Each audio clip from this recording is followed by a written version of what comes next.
things that I've been called too much of.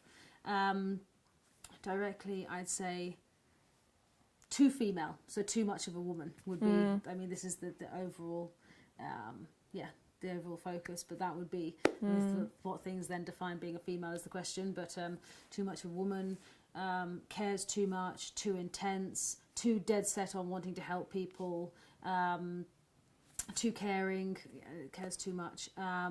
Yeah, I'd say they're the main. Those are the main ones for me. I suppose professionally. Yeah. And personally? Personally, everything. Too helpful. But these are things actually that personally I would have then placed on myself coming out of maybe abusive relationships as to reasons the things happened to me. So I was too helpful. Again, I cared too much about the person. I was too malleable. I was too easy to condition. I was too because when I was in that relationship, it was, well, you're at home too much, or now you're doing this too much, or you're going to the toilet too much, or you use the shower for too long, or you have too much butter on your toast, or I mean everything. Like everything is questioned when you're in a relationship with someone who has to exert control. So yeah, too much and doing too much of anything in that way. Yeah, in that way. Yeah. And could you tell us some like anecdotes about when you were called these things and who said it to you, when, in what context, how it made you feel, how it affected you afterwards? Yeah. So I think I'm going to go with things that are probably more recent because I think that constantly being told you're too much of anything or you're not worthy, therefore you're too much of one thing, not enough of another thing, especially when you look at the psychological impact and psychology of emotionally and physically abusive relationships. I think it's something that goes so within the psyche that it's hard to explain within a short period of time. So I'm going to go for more recent working examples. One of them fascinated me, which we did talk about earlier, which was that I worked for a company. I was very, very good at my job. I worked very hard, and I could have been working 70 hours a week in the office until 10 o'clock in the evening. I wouldn't stop until I'd cracked how to do this job because it's just what I do. I'm not a quitter. Too stubborn, maybe, no. But I was approached. I was doing this job for about a year, very, very good. Spent a month in London with my family, and was offered a job working for the same company but in the London office, and I chose to turn that down. I was an exceptional out of maybe 150 to 200 people working in the company. There was one quarter where I topped everyone. Incredibly, it's not an arrogance, but it has to be explained to make the story make sense, in that I was the best, but I'd broken myself to be the best. I was an exceptional salesperson for the company. I wore the brand as though it were tattooed on me. I was an incredibly good employee and generated very, very high results. I was also very good and nurturing towards other people. I wouldn't manipulate, but I cared for people on my team. I tried to help them, which isn't something that's too often seen within the corporate world. It is about manipulating others to make yourself look better, so the people above you equate the most revenue to your head, therefore you're going to get the biggest pay rise, therefore you're going to get the millions when the company's sold. It's all about the revenue and what you can do for yourself. It's never about others. Learn how to break them so you can manage them out when you need to. Never learn how to make them. What are their weaknesses? You can control people via their weaknesses. Don't look at their strengths to exacerbate their strengths to make them happier and therefore generate better results naturally, which is the ethos of management in the charity sector, which is completely logical from my experience. And so I was incredibly good, and I was approached by a woman who said, you've been handpicked to interview for a global management position at this corporate multinational. And at this point I was like, I'm going to do something one day that changes the world. I was fully sold on the fact that I would do that. And I thought, my God, I have to interview for this job. Firstly, I've been approached for it. I've been handpicked. I interview for it, get the job. And after 3 months of being projected to sort of like senior level at a multinational, realised that witnessing a mix between the House of Cards and Wolf on Wall Street is not somewhere that is best suited for me to learn anything that will change the world, because I was backtracking on a genuine caring and nurturing skill set. I decided after 3 months, this job isn't for me. So there are two things there. Firstly, I was too caring and I was too nice to people, whereas actually that's a good way to manage people, is to make them have self-esteem and to ask them, how can I help you get to where you want to be, as opposed to another manager explaining to me, but Halima, it's a chessboard, and you find out what someone's weakness is. And to the extent that it was as bad as if someone has clearly grown up and their family haven't accepted the fact that they are gay, that's their weakness. Therefore, that can be used to manipulate that person to do whatever you want to do, because you can psychologically manipulate someone out of a company, but in a way that can't be traced back to you. Like this was a horrific level of manipulation and coercion of the human mind to make people feel bad. If you have a woman that's experienced miscarriages, and as a manager you want to get rid of her and you're pregnant, you can constantly talk about how amazing it is to be pregnant and how amazing it is to have a baby in a room with her, because that eventually is going to mean that person leaves their job or is signed off on mental health problems. Like, it was insane. So I saw that stuff going on and I was like, right, it doesn't matter what I'm too much up here, I care too much, I'm too nice, I'm too whatever. Actually, it's all you guys that are just, this is not a game I want to play. So I said I didn't do anything, out of line. I said after 3 months, I was like, not for me, not going to help the world this way. I need to save a bit of money and see what I'm going to do. So I asked for a transfer back to the sales teams. Now, without the little anecdote in the middle, all I've actually done is excelled, been incredibly good, used as one of 2 representatives globally at a sales leadership conference to show someone who has drive, determination, very, very good. But then I'm approached for a role in a different department. I move across, I spend 3 months in that role and transfer back. Because I'm a woman at that point, it was openly said she's too much of a woman for the corporate world. She doesn't know what she wants to do. She's too female. She's too emotional. She's too of all of these things. But when men did it, which happened shortly after I left, when men did it, it's that man has balls. That man has business acumen. That man, sorry, you can edit that, has real strength, depending on where you want to show it. But that guy, gosh, sure, that guy has a lot of courage, doesn't he? Because he can go and he can do those things. Because he is constantly in alignment. He makes decisions and he sticks to them. He tries something else, he knows what he wants to do, and that's how you go far in business, is by knowing your strengths. But with a woman, it's being too emotional, not knowing what you want to do. And I found the whole experience so baffling. So that's one sort of anecdote. How did it make me feel? Working for the company I worked for was the first time I realised that I was at a disadvantage openly for being a woman. In the charity sector, I wasn't. The charity sector, you're not at a disadvantage for being a woman. You're not at a disadvantage for being a man. If you're good at your job, you're good at your job, which is the way it should be. In the corporate world, from my personal experience, and this is not speaking for every company, it wasn't that way. As a woman, you could be spoken to in a different way. You could be treated differently. You could be called names. There was a level of sexual harassment that went on. You could be seen to be a mess, when actually, people pulling you into offices and screaming and swearing at you because they're not going to hit their targets is not an appropriate way to manage people anyway. No.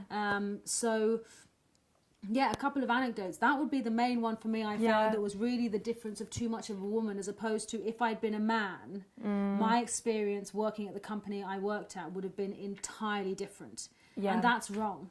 That fundamentally is wrong. So that's one anecdote that really, for me, that was the real horror of just being, this is a too much of a person campaign, but a project. But for me, that was the first time I said, my God, as a woman, I had a completely different experience. And that was just one anecdote of many others. There were team leading jobs that were opened in sales that people never sat down with me and spoke about me being a team leader, even though I had previous management experience. And it went to the white middle class man. It always did, every single time. So there are so many different examples I could give you that I witnessed within 2 years, how being a woman was derogatory. And more so as well, how men who exhibited stereotypically female characteristics, I said earlier, we all just have characteristics, and society defines them as male or female. These are appropriate for women and these are appropriate for men, which I think is wrong. And even men who demonstrated female characteristics were seen as weak in some way, and it was insane.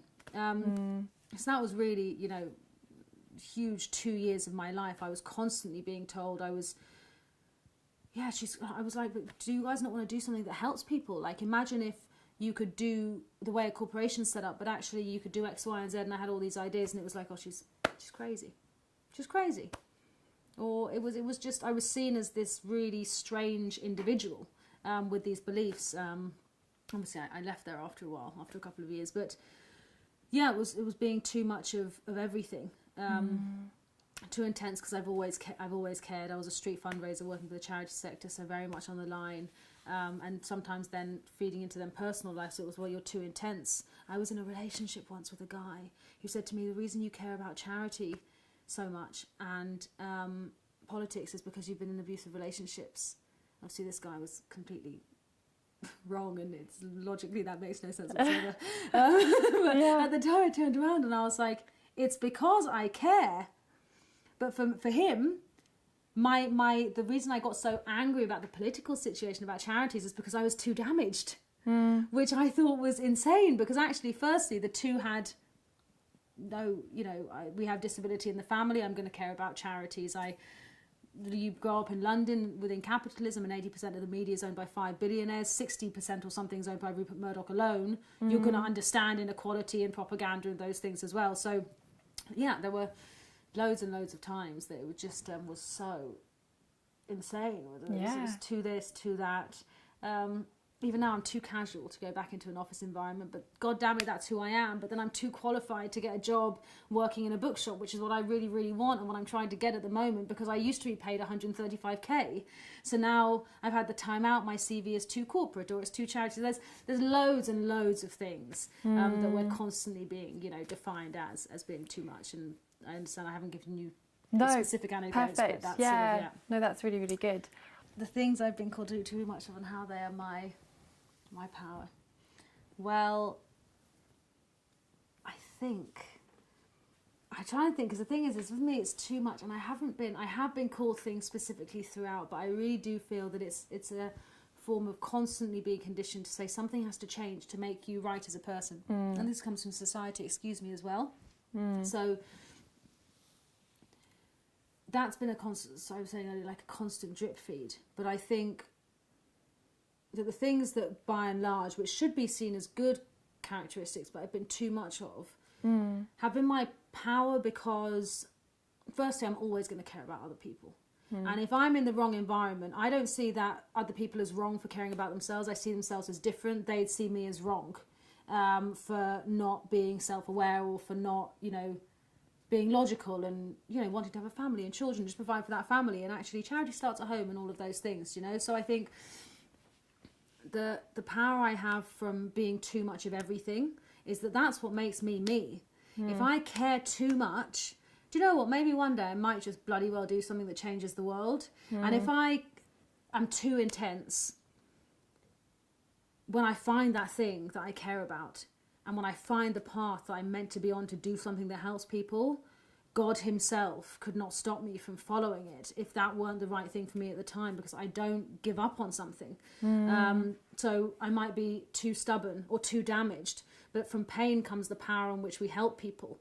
So really, by and large, everything I've been called too much of, though it's fed into my psyche, by it being there, I've, within the last year, with my life has changed drastically, been allowed to deconstruct it and find out the essence of which things that actually are true there, which things make me me, and which things won't ever change. Power comes from pain. When anyone tells you you're too much of anything, it chips away a little bit of your soul, because you feel like there's something wrong with you.